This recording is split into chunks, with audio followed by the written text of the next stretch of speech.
solution which we have tried to work around that is to create a very small but dedicated group within the police force that just looks at this. So for them, this is priority. They are not concerned with what else is happening. This is one way, it's not the only way.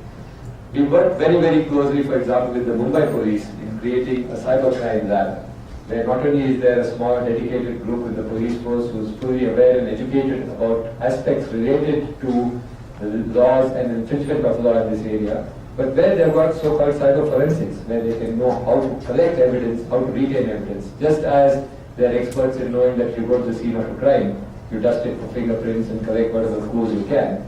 The same kind of thing here. Also in terms of preserving data, so you don't erase the hard disk or punch the floppy and put it in the file saying this is evidence. So we're trying to get beyond that. And we've had some good, excellent response from the Mumbai police. We bring that as a sort of pilot and then we'd like to roll that out to the rest of the country. And in doing all this, I come back to the point of saying that we need to, one, educate these people about the law and the legal framework, and two, make sure that that legal framework is not like the sea, it's not leaky, that it is enforceable, that people don't get away by doing something. And I think that's where the kind of effort which Mr. Duggal has taken in putting together a book which can be used by the enforcement agency, by lawyers, and equally importantly by us in industry who have to sign contracts, find out what needs to be done, how to do something. This kind of book I hope will serve almost like a manual for those in the industry. Because one important part of this assurance to our end customers is also the contract. The contract has to be something which they feel comfortable with, that takes care of the laws of the land. And the laws of the land mean at both ends, because the work is being executed here, but it's been executed for somebody or for some entity that is abroad. So you've got to make sure how you look at this in terms of international law and where it goes.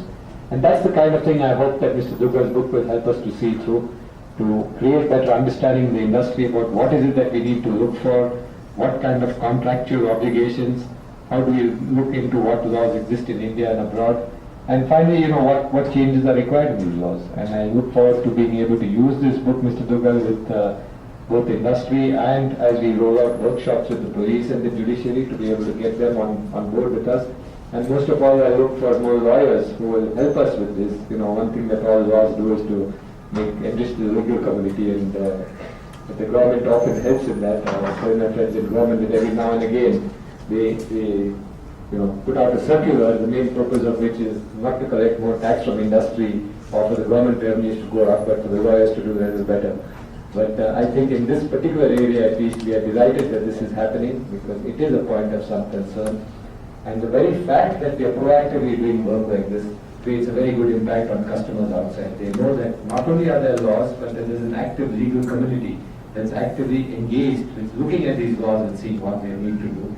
And when lawyers talk to each other, I think they talk the same language. And I think if people like Mr. Duggal can take more interest in looking at this whole aspect of things that are outsourced, it's a new kind of thing that's happening worldwide of data moving and what needs to be done to protect it as it moves across national boundaries, what kind of laws, what security, what comfort levels. I'm sure it's going to be very helpful.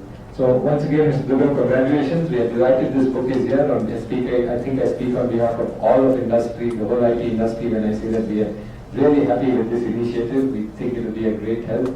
We look forward to continuing to work with you and your colleagues from the legal community to make sure that the legal framework in India is strong and stronger, and that the IT industry, which has done so well, and the BPO part in particular, which is really on fire, is booming, continues to go ahead as vigorously as it has done in the past. Thank you.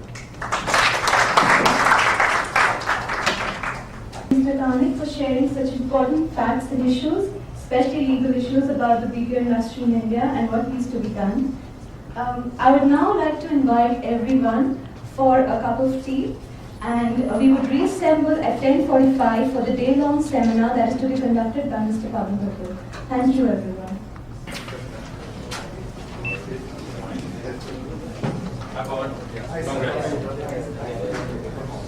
So, I'm so happy to be here. And the media analysis? Yes. If the media says somebody right, Right. nobody so they are not Good. So then the whole thing No, I know, I understand. The